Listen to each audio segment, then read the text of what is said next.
3개월 시한부 엄마 한국 와서 죽으려 했어요. 급성 혈액암 유럽에선 치료법조차 없다고 했습니다. 죽음을 각오하고 마지막 작별을 고하기 위해 딸이 있는 서울로 온 엄마. 하지만 인천공항 도착 직후 그녀는 쓰러졌고 그 앞에 서 있는 건 다름 아닌 5년 전 아버지를 떠나보낸 딸이었습니다. 이번엔 지켜낼 거예요. 엄마 절대 그렇게 두지 않을 거예요. 죽음 앞에서 시작된 반전. 한국 의료진의 오진정정, 완치 가능성 0%였던 환자에게 생긴 믿을 수 없는 희망. 그리고 딸이 선택했던 한국이라는 나라가 한 사람의 생명을 구하게 됩니다. 엄마, 이번엔 제가 있어요. 아빠처럼 두지 않을 거예요. 한국의 의료기술이 그리고 딸의 깊은 사랑이 그녀를 다시 살려냈습니다. 죽음을 각오하고 왔지만 그녀는 서울에서 두 번째 인생을 시작하게 됩니다. 죽음을 예감했던 여정, 그것은 곧 새로운 삶의 서막이었습니다. 그녀의 눈물이 당신의 마음을 적실지도 모릅니다. 올해로 48. 스웨덴 스톡홀름 대학에서 북유럽 문학을 가르친 지도 벌써 20해가 넘었어요. 제 이름은 소피아 스트램. 연구실 책장에는 제가 쓴 논문들과 저서들이 가지런히 꽂혀 있고 대학 강단에서는 학생들과 활발하게 문학에 대해 토론하곤 했죠. 저는 그렇게 내 인생에 내 역할에 확신을 가지고 살아온 사람이었습니다. 그런 저에게 믿을 수 없는 날이 찾아온 겁니다. 교수님, 검사 결과가 나왔습니다. 담담한 목소리였어요. 하얀 벽과 조용한 시계 소리, 희미한 살균 냄새 속에서 의사는 두툼한 차트를 들고 말없이 몇 번이나 고개를 끄덕였죠. 급성 혈액암입니다. 이미 많이 진행된 상태입니다. 그 말 한마디가 제 세상을 멈춰 세웠습니다. 심장이 쿵 하고 떨어지는 듯한 느낌이었고 온몸이 얼어붙었어요. 아까까지만 해도 그저 피로가 누적된 줄로만 알았죠. 요즘 유난히 피곤하긴 했지만 전 늘 바빴고 피곤은 제 일상이었거든요. 현재의 유럽 치료 기술로는 완치는 어렵습니다. 남은 시간은 대략 3개월 정도로 예상됩니다. 3개월. 단 3달. 그 말은 마치 가슴을 정통으로 가격하는 망치처럼 저를 덮쳤습니다. 그게 무슨 말이죠? 다시 검사해 보시는 게 어떨까요? 저는 그냥 요즘 잠이 부족하고 저도 모르게 그렇게 중얼거렸지만 의사는 고개를 천천히 저었습니다. 차트와 데이터를 가리키며 확정적으로 말했죠. 그리고는 안경을 고쳐 썼습니다. 그 표정에는 감정이 없었습니다. 그는 매일 누군가에게 죽음을 전하는 사람처럼 보였고 저는 그저 그날 통보받는 환자 중 하나였을 뿐이었죠. 진료실을 나서는데 손이 떨렸습니다. 복도에 앉아있는 노인들, 엄마 손을 잡고 온 어린아이들, 그 사이에서 저는 무너져 내릴 것만 같았어요. 병원 문을 나와 그대로 아무 말 없이 걷기 시작했습니다. 스톡홀름의 하늘은 유난히 맑았고 바람은 차가웠습니다. 하지만 아무것도 느껴지지 않았어요. 제 머릿속은 그저 공허했고 발걸음은 낯선 사람이 걷는 듯 무감각했어요. 문득 손을 내려다보았습니다. 이 손으로 저는 수많은 문학서를 넘겼고 수업을 준비하고 학생들의 리포트를 일일이 읽었고 요리를 하고 딸 한나의 머리를 쓰다듬었죠. 그런데 이 손이 이제 단 3달밖에 남지 않았다니요. 그날 밤 저는 잠들 수 없었습니다. 침대에 누워 눈을 감으면 요한의 마지막 모습이 떠올랐습니다. 그는 제 남편이었습니다. 25년 전 대학 도서관에서 처음 만났을 때를 기억합니다. 같은 책을 찾고 있었고 동시에 손을 뻗다가 눈이 마주쳤죠. 혹시 카르엘리아 문학에 관심 있으신가요? 그의 첫마디였어요. 그렇게 시작된 인연은 결혼으로 이어졌고 우리는 딸 한나를 얻었습니다. 요한은 따뜻한 아빠였고 아이에게 신화를 들려주던 그의 목소리는 마치 동화 속 이야기꾼 같았죠. 하지만 요한도 암으로 세상을 떠났습니다. 갑작스런 복통, 소화불량으로 시작된 증상은 이미 복부에 퍼진 말기암으로 판명되었고 진단을 받은 지 2달도 안 돼 떠나버렸어요. 저는 요한의 마지막을 손을 잡고 지켜보았습니다. 무력했고 그보다 더한 고통은 딸 한나가 아무 말 없이 단단한 얼굴로 아빠를 바라보던 그 장면이었습니다. 요한이 세상을 떠난 후 한나는 뜻밖의 결심을 했습니다. 엄마, 나 의사가 될 거야. 아빠처럼 놓치지 않으려면 내가 알아야 해. 내가 먼저 찾아야 해. 스톡홀름 대학에서 예술사를 전공하던 아이가 돌연 의대로 진학하겠다고 선언했습니다. 처음엔 충격이었어요. 예술을 사랑하던 아이가 그렇게 전혀 다른 길을 선택한다니요. 한나야, 그건 너답지 않아. 넌 큐레이터가 되는 게 꿈이었잖니. 그 꿈은 아빠가 아플 때 끝났어요. 한나는 단호했습니다. 그리고 정말로 의대를 준비했고 장학금까지 받으며 뛰어난 성적을 유지했죠. 하지만 제가 그것을 온전히 받아들이진 못했어요. 아버지를 잃은 충격에 휩싸인 채 현실을 도피하려는 건 아닐까, 그런 생각이 자꾸 들었거든요. 게다가 그녀는 결국 한국으로 갔습니다. 서울대학교 병원에서 레지던트를 하겠다며 떠난 딸에게 저는 마지막까지 반대했죠. 왜 하필 한국이야? 여긴 스웨덴이잖아. 북유럽도 훌륭한 의료 시스템을 갖췄다고. 엄마, 그건 알아야 말이죠. 지금 한국의 암 진단 기술은 유럽보다 훨씬 앞서 있어요. 특히 혈액암 쪽은요. 그녀는 자신만만했습니다. 저는 이해할 수 없었고 인정하고 싶지 않았습니다. 그래서 마지막까지 우리는 냉랭했죠. 그렇게 딸과의 사이가 서먹해진 채 저는 홀로 남겨졌습니다. 그리고 지금 제가 그 딸을 찾아가려 합니다. 죽기 전에 마지막으로 전하고 싶은 말이 있어요. 한나야, 미안해. 그리고 널 보고 싶구나. 서울행 비행기를 예매하고 난 뒤 저는 몇 시간 동안 멍하니 책상 앞에 앉아 있었습니다.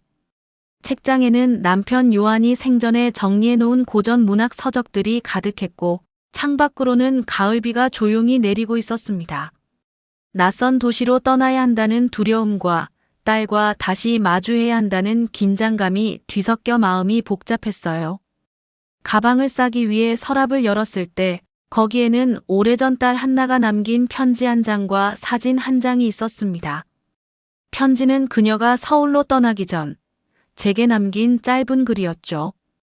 엄마, 언젠가 이 선택이 이해되길 바래요. 그리고 꼭 다시 만나요. 그 밑에는 초등학교 졸업식 날 찍은 사진이 함께 있었어요.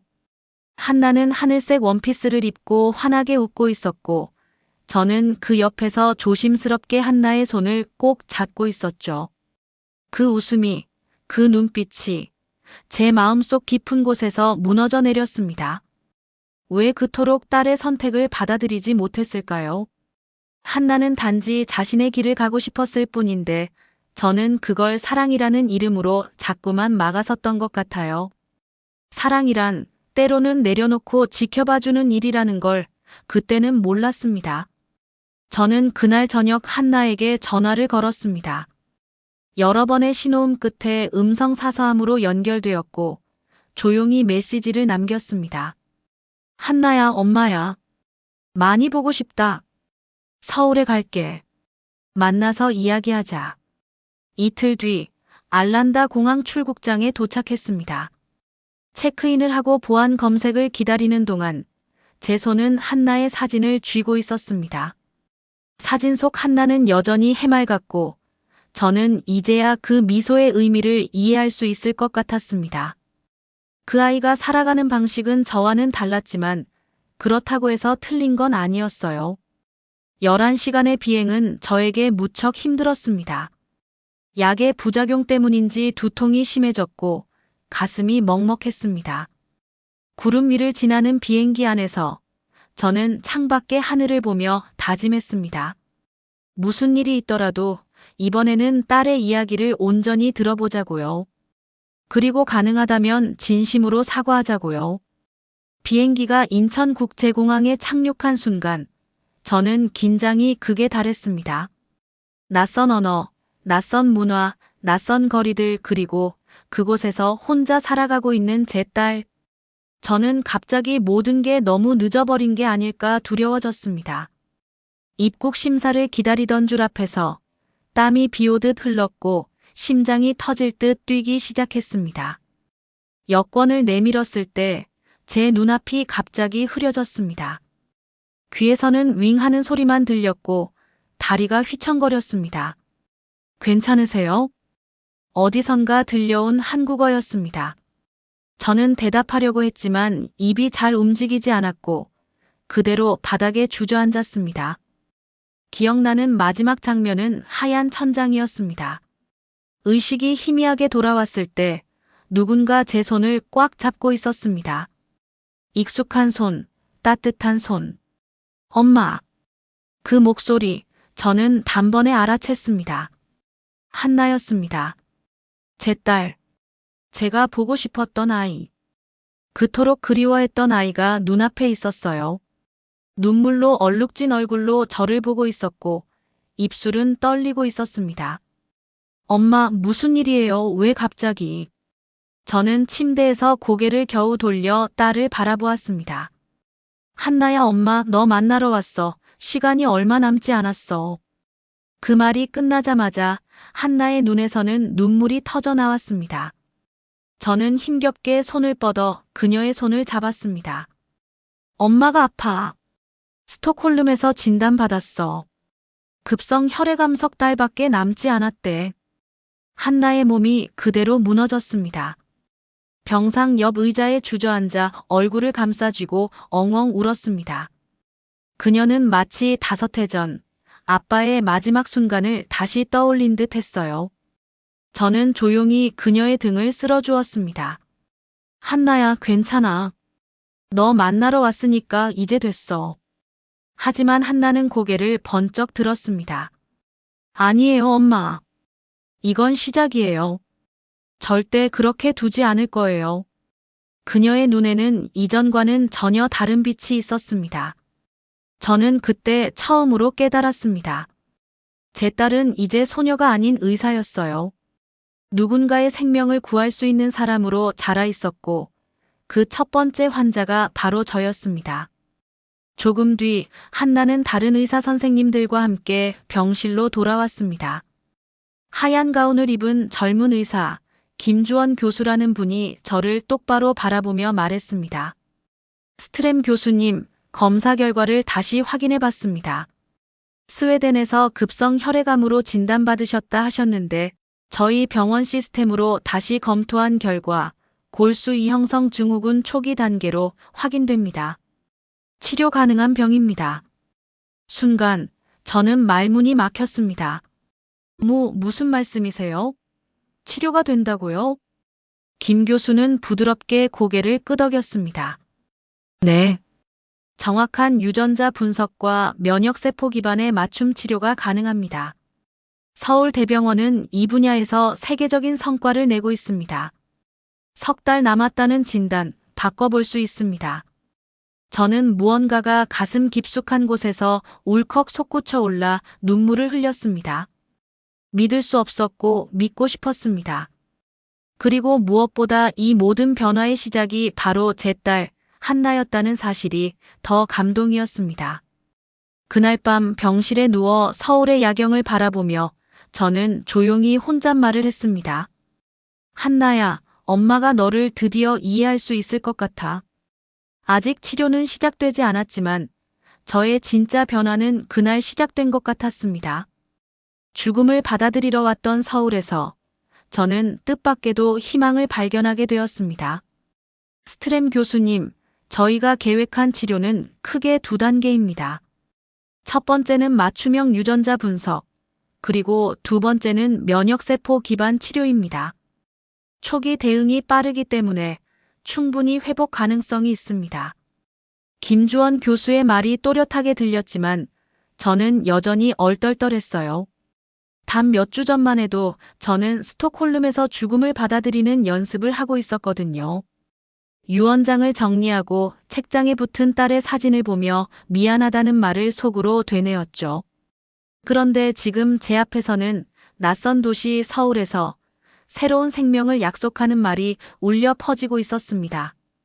한나는 침대 옆에 서서 제 손을 꼭 쥐고 있었습니다. 작은 손이지만 그 손에서는 놀라운 힘이 느껴졌어요. 그 아이가 의사가 되겠다 결심했을 때 저는 인정하지 않았어요. 남편의 죽음을 딛고 일어서는 방식이 너무 감정적이라고만 생각했어요. 하지만 지금 그 손을 잡고 있는 이 순간 저는 깨달았습니다. 한나는 준비되어 있었어요. 그녀는 단단해졌고 자신이 택한 길에서 흔들림이 없었습니다. 엄마, 서울대병원은 이 분야에서 세계적인 연구 성과를 내고 있어요. 제가 공부하면서도 여러 논문을 봤는데 엄마 상태는 충분히 대응 가능한 질병이에요. 절대 포기하지 마세요. 저는 고개를 천천히 끄덕였고 그 순간 제 입에서 저도 모르게 말이 나왔습니다. 고마워, 한나야. 너 아니었으면 나 여기 오지도 못했을 거야. 한나는 미소를 지었어요. 하지만 그 미소 안에는 오랜 시간 감춰왔던 고생과 그리움이 함께 담겨 있었습니다. 제게 말은 하지 않았지만 이 아이는 아마 수없이 제 생각을 했겠죠. 한국에 와서 얼마나 외로웠을지, 얼마나 두렵고 헷갈렸을지를 이제야 조금 알 것 같았습니다. 그날 저녁 병실 창문으로 서울의 가을 저녁 하늘이 보였습니다. 붉게 물든 노을 아래 도시가 서서히 빛을 켜기 시작했습니다. 스톡홀름의 하늘과는 또 다른 느낌이었어요. 더 분주하고 더 강렬했습니다. 그리고 그 아래에서 제 딸이 살아가고 있었던 거죠. 한나는 노트북을 들고 병실 침대로 와서는 조심스럽게 화면을 보여줬습니다. 엄마, 이건 제가 쓴 연구 과제예요. 교수님 지도로 진행 중인데 엄마 사례를 중심으로 연구하고 있어요. 화면에는 복잡한 그래프와 의료 용어가 가득했지만 저는 그 속에서 한나의 열정을 보았습니다. 이 아이는 단순히 저를 돕는 게 아니라 전 세계에 도움이 될 수 있는 무언가를 만들고 있었어요. 남편 요한이 살아있었다면 얼마나 자랑스러워했을까요? 이건 단순히 엄마만을 위한 치료가 아니에요. 같은 병을 앓고 있는 환자들에게도 희망이 될 수 있어요. 제가 여기 있는 이유는 결국 엄마를 만나기 위한 것이었을지도 몰라요. 그 말을 듣는 순간 제 눈가가 뜨거워졌습니다. 의사로서, 딸로서, 그리고 한 사람으로서 그녀는 지금 가장 빛나는 순간을 살고 있었어요. 저는 그 빛 앞에서 모든 후회를 내려놓고 싶어졌습니다. 다음 날부터 유전자 분석을 위한 정밀 검사가 시작됐습니다. 수많은 체열과 영상 촬영, 정밀 기기들이 사용됐고 의료진들은 저를 친절하게 안내해 주었습니다. 낯선 병원, 낯선 언어, 낯선 시스템이었지만 전혀 불편하지 않았습니다. 오히려 스웨덴보다 체계적이고 신속했어요. 간호사 한 분이 미소 지으며 말했습니다. 스트렘 교수님, 긴장하지 마세요. 저희는 환자 중심 치료를 최우선으로 합니다. 한나 선생님의 어머니시라면 더 정성껏 모셔야죠. 그 말에 저는 웃음을 터뜨릴 뻔했어요. 이제 제 딸이 선생님이라 불릴 만큼 성장했구나 싶었죠. 한나는 거의 매일 병원에 머물렀습니다. 수업과 실습이 끝나면 병실로 와서 저와 함께 저녁을 먹었고 치료에 대한 설명도 직접 해주었어요. 때로는 제가 피곤해 보이면 마사지도 해주고 책도 읽어주었습니다. 어느 날 밤 그녀가 책을 읽어주다 말고 조용히 말했어요. 엄마, 요즘 생각해요. 아빠가 떠나고 나서 엄마가 어떻게 버텼을까? 그 말에 저는 책을 덮고 한나의 손을 잡았습니다. 그저 하루하루 살았어. 내가 있었기에. 그리고 이제 와서야 깨달았어. 내가 나를 얼마나 걱정하고 사랑했는지를. 한나는 조용히 고개를 끄덕이며 말했습니다. 그래도 엄마가 와줘서 다행이에요. 그리고 엄마를 다시 살릴 수 있어서 정말 좋아요. 그날 밤 저는 오랜만에 깊은 잠에 들 수 있었습니다. 더 이상 죽음이 두렵지 않았어요. 다시 살 수 있다는 희망, 그리고 그 길을 함께 걷는 딸이 있다는 믿음 덕분이었어요. 며칠 후 유전자 분석 결과가 나왔고 김주원 교수는 본격적인 면역세포 치료를 시작하자고 했습니다. 한나는 그날 밤 제 옆에서 조용히 말했어요. 엄마, 이 치료는 쉽지 않을 수 있어요. 가끔은 구토도 나고 고열도 있을 수 있어요. 그래도 포기하지 마요. 저는 여기 있어요. 저는 딸을 바라보며 고개를 끄덕였습니다.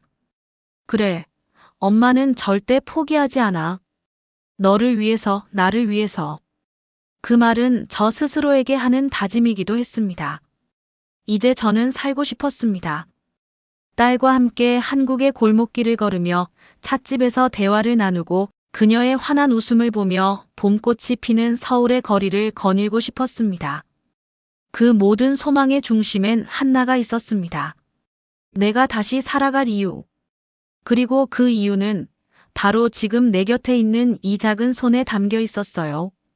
서울의 가을은 정말 달랐습니다. 스톡홀름의 가을이 고요하고 잿빛이라면 서울의 가을은 생동감이 넘쳤습니다. 병실 창밖으로 보이는 단풍나무들은 붉고 노란색으로 물들어 있었고 높은 하늘에는 구름 한 점 없이 맑은 햇살이 비치고 있었어요. 침대에 누워 창밖을 바라보며 저는 처음으로 살고 싶다는 마음을 진심으로 느꼈습니다. 면역세포 치료는 예상대로 쉽지 않았습니다. 첫 번째 주입 이후 온몸이 화끈거리듯 열이 올랐고 몇 시간 동안은 아무것도 먹을 수 없었어요. 그 고통의 끝에서 잠이 들었다가 눈을 떴을 때 곁에는 여전히 한나가 있었습니다. 그녀는 책을 펼쳐 무언가를 필기하고 있었어요. 그 모습이 얼마나 위로가 되었는지 모릅니다. 한나야, 공부는 좀 하고 있니? 제 목소리는 여전히 힘이 없었지만 웃음을 띠고 물었습니다. 한나는 고개를 들고 웃었어요. 당연하죠. 병원 수업도 병행하고 있고 교수님들께 특별 허가를 받아서 엄마와 함께 연구 프로젝트도 진행 중이에요. 알고 보니 한나는 제 케이스를 직접 연구 주제로 삼아 면역세포 치료 반응과 유전체 맞춤형 치료의 효율성을 분석하고 있었습니다. 서울대병원의 의료진도 이 프로젝트에 큰 관심을 보이고 있었어요. 저는 놀랐습니다. 그리고 자랑스러웠어요. 제 딸이 이렇게 성장해 있었구나. 남편 요한이 살아있었다면 얼마나 기뻐했을까요? 두 번째 치료는 첫 번째보다 조금 덜 고통스러웠습니다. 몸이 익숙해졌다는 느낌이었고 의료진도 제 반응을 분석해 주입 속도와 방식, 부작용 완화 약물을 조절해 주었어요. 서울대병원은 정말 체계적이고 섬세했습니다. 환자를 단순히 치료 대상이 아니라 사람으로 대하는 그들의 태도에 저는 점점 더 신뢰를 갖게 되었습니다. 한나는 저와 거의 모든 시간을 함께 보냈습니다. 수업이 끝나면 병원으로 달려왔고 치료 일지를 정리하며 의료진과 끊임없이 소통했어요. 때때로 피곤해 보였지만 그녀의 눈에서는 절대 지친 기색을 읽을 수 없었습니다. 엄마, 요즘엔 의료기술이 정말 빠르게 발전하고 있어요. 한국은 특히 혈액암 분야에서 세계적인 수준이에요. 한나는 자랑스럽게 말하며 최신 논문과 데이터를 보여주었어요. 그녀가 건넨 태블릿 화면에는 놀랍도록 정밀한 분석 자료와 함께 한국 의료진의 임상 결과가 정리되어 있었습니다. 서울에서 치료를 받으며 저는 매일 새롭게 변화하고 있는 제 몸의 상태를 느낄 수 있었어요. 조금씩 식욕이 돌아왔고 며칠 전부터는 병실 복도를 짧게 걸을 수도 있게 되었습니다. 작은 변화였지만 그 모든 것이 희망이었습니다. 어느 날 오후 김주원 교수님이 병실을 찾았습니다. 한나와 의료진들과 함께 온 그는 밝은 표정이었어요. 스트램 교수님, 검사 결과가 나왔습니다. 지금까지 치료 반응이 매우 긍정적입니다. 예상보다 빠르게 혈액 수치가 정상에 근접하고 있습니다. 순간 눈물이 왈칵 쏟아졌어요. 저는 손으로 얼굴을 가렸고 한나는 제 손을 꼭 잡았습니다. 엄마, 우리 정말 해내고 있어요. 조금만 더 힘내요. 그날 밤 저는 잠을 이루지 못했습니다. 병실 창밖으로 서울의 야경이 반짝이고 있었어요. 한때 죽음을 각오하고 떠난 여정이 이렇게 새로운 희망으로 이어질 줄은 꿈에도 몰랐습니다. 머릿속으로 요한의 모습이 떠올랐어요. 그리고 지난 세월 동안 무심코 흘려보냈던 시간들, 그 안에 있던 사랑과 아픔, 그리고 지금의 기적이 모두 마음속을 채웠습니다. 며칠 후 병원에서 짧은 산책이 허락되었고 저는 휠체어에 앉아 한나와 함께 병원 정원을 걸었습니다. 바람은 선선했고 단풍잎이 우수수 떨어졌어요. 한나는 제 옆에서 천천히 걸으며 말했습니다. 엄마, 나 여기 오길 정말 잘했다고 생각해요. 혼자였을 땐 불안했지만 지금은 확신이 들어요. 나는 이 길이 내 운명이라고 믿어요. 저는 그녀를 바라보며 말했어요. 한나야, 엄마가 너의 선택을 인정하지 못했던 것 정말 미안해. 난 내가 무모하다고 생각했지만 결국 넌 엄마의 생명을 구했구나. 그날 밤 우리는 병실에서 스웨덴식 식사를 함께 했습니다.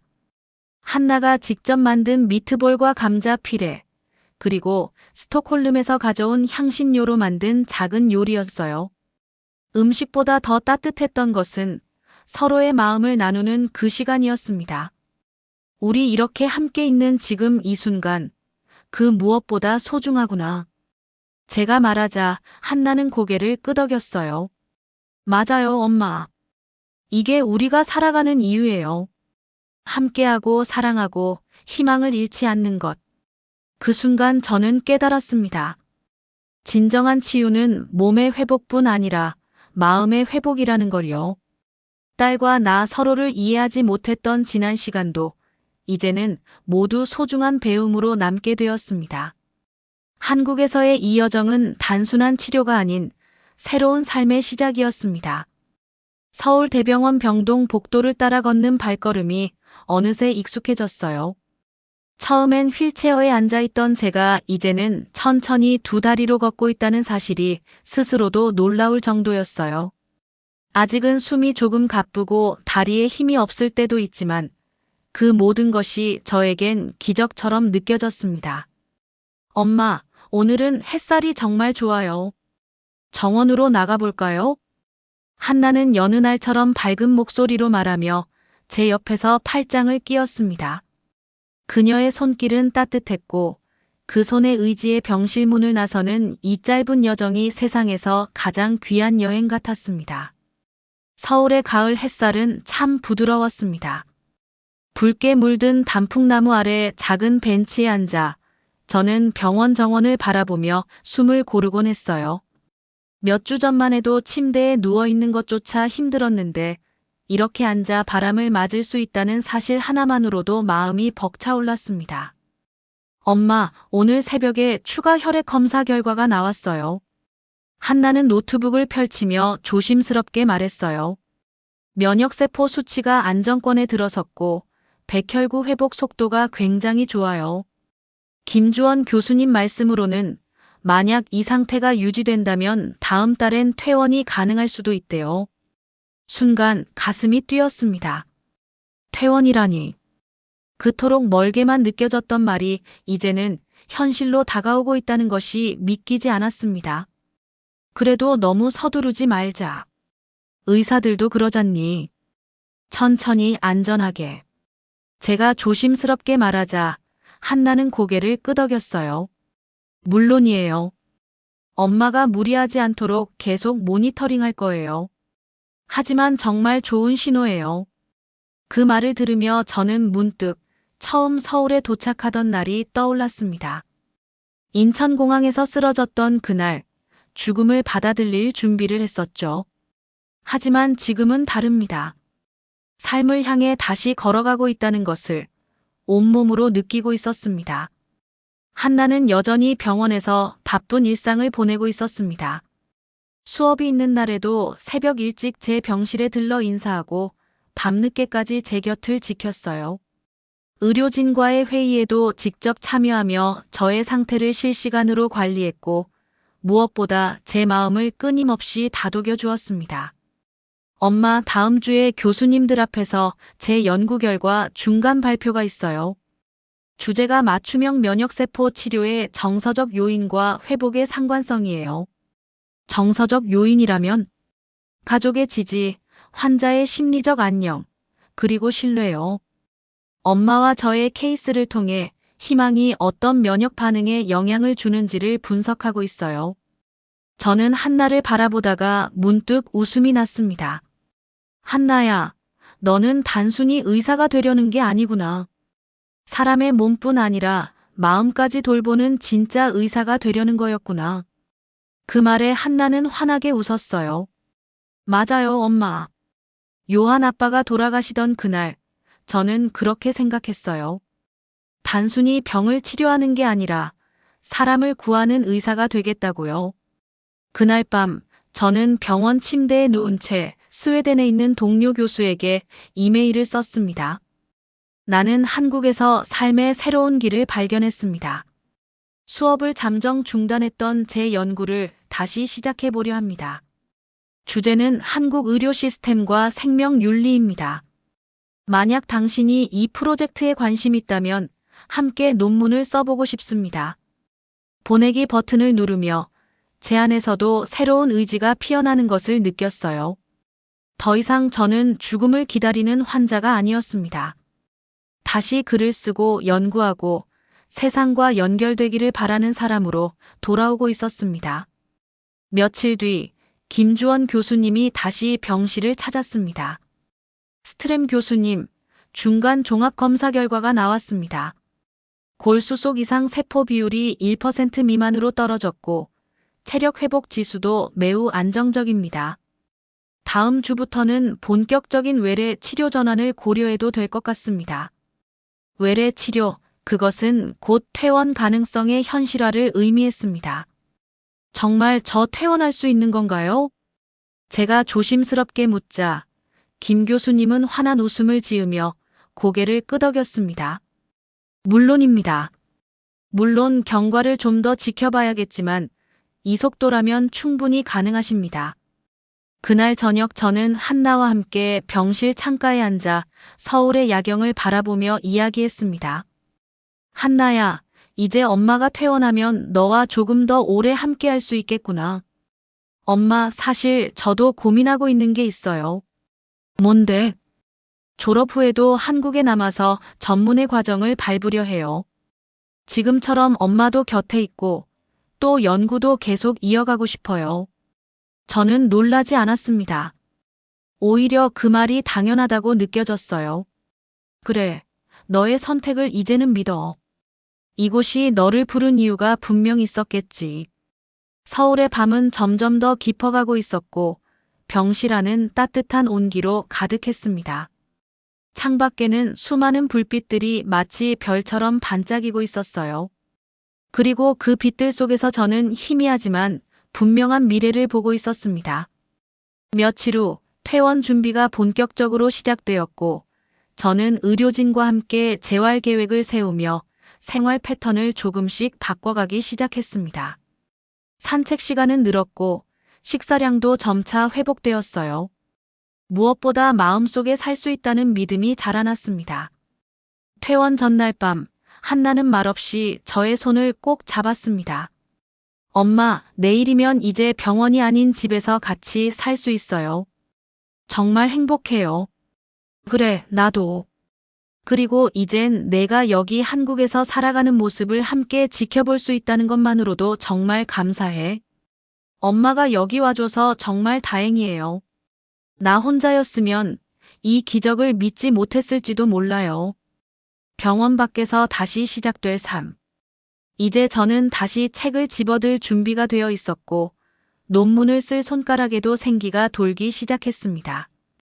한나는 서울대병원에서의 삶을 계속 이어갈 예정이었고 저는 한국에서 잠시 머물며 새로운 삶을 살아볼 계획을 세우기 시작했습니다. 죽음을 마주하러 왔던 서울에서 생명을 다시 찾았습니다.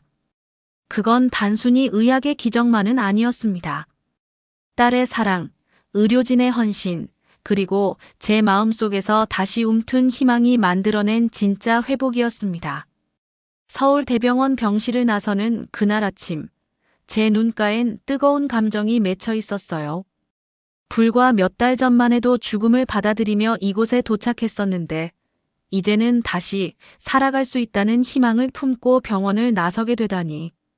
한나는 제 손을 꼭 잡고 병원 로비를 걸었고, 간호사들과 의료진들은 따뜻한 박수로 저를 배웅해 주었습니다. 스트램 교수님 건강 잘 챙기시고 다음 외래 진료 때 뵙겠습니다. 김주원 교수님도 마지막까지 저를 배웅하며 웃어주셨어요. 저는 그의 손을 꼭 잡으며 말했죠. 정말 감사했습니다. 제 인생을 바꿔주신 분입니다. 그리고 저는 서울의 가을 하늘 아래 다시금 깊은 숨을 들이마셨습니다. 바람은 시원했고 거리엔 단풍이 물들어 있었어요. 퇴원 후엔 한나와 함께 서울 강남의 한 아파트에서 생활하게 되었어요. 딸의 하숙집보다 넓고 조용한 공간을 새로 구했고 침실과 책상이 있는 서재까지 마련해 주었지요. 엄마, 여기선 편하게 쉬셔도 되고 공부도 하실 수 있어요. 창문 밖에는 선릉공원이 보여요. 한나는 제게 매일 아침 따뜻한 죽을 끓여주었고 점심엔 함께 장을 보러 나가기도 했습니다. 저는 그 일상이 마치 꿈처럼 느껴졌어요.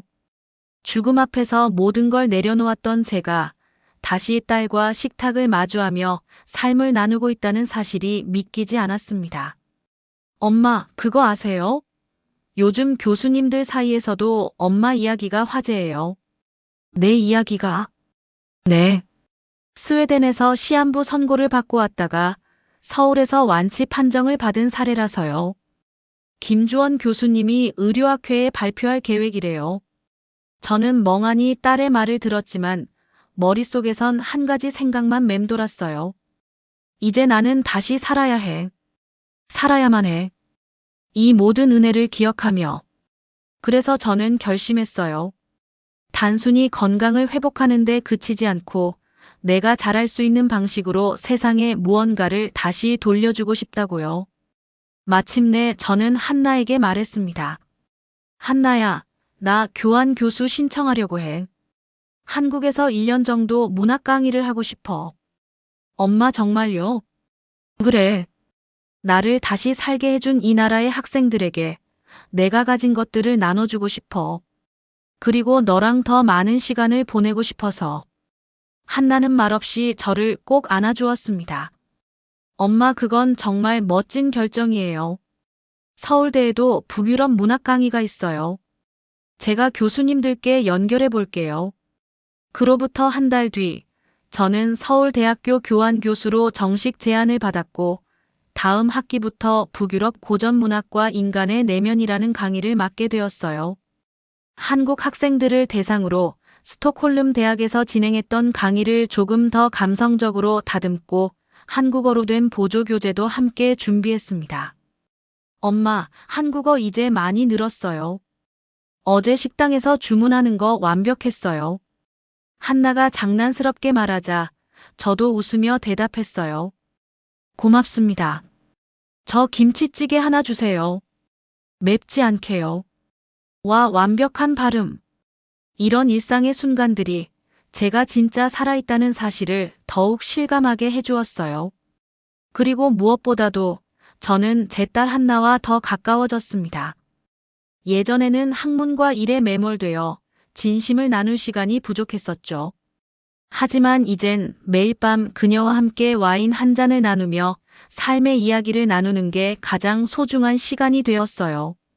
엄마, 있잖아요. 가끔은 제가 너무 무거운 짐을 짊어진 게 아닐까 걱정될 때가 있었어요. 무슨 말이야?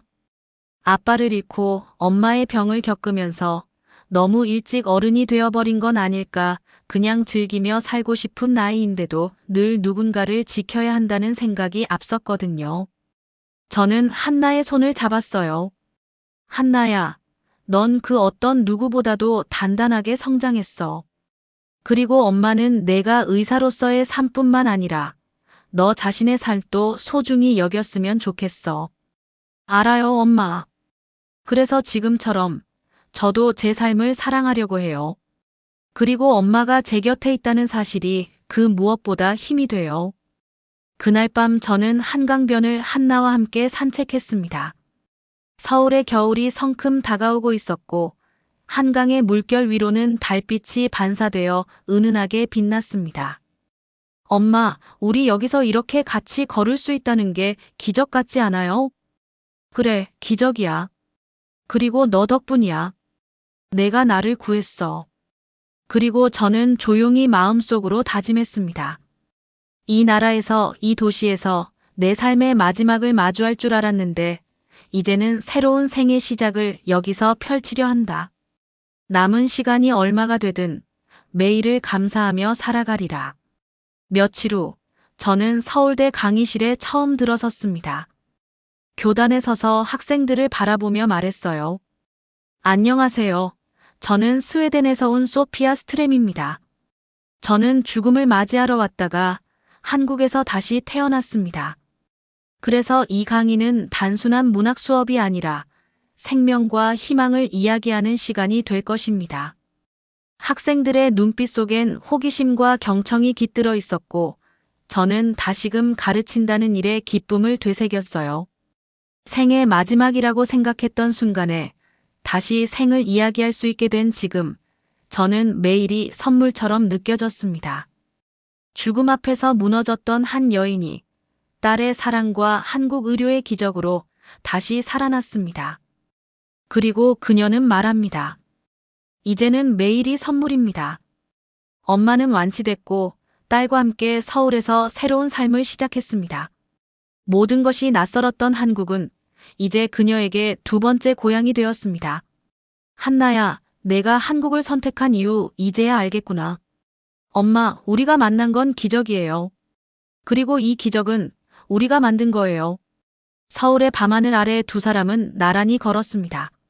죽음을 예감하고 시작한 여행이 새로운 삶의 서막이 되리라고는 아무도 몰랐습니다. 이 이야기는 기적이 아닙니다.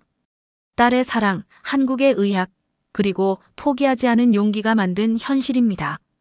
오늘의 이야기 마음에 남으셨나요? 소피아와 한나처럼 우리도 누군가에게 희망이 될 수 있기를 바랍니다. 이 영상이 좋았다면 구독과 좋아요로 응원해주세요. 감사합니다. 다음 영상에서 또 만나요.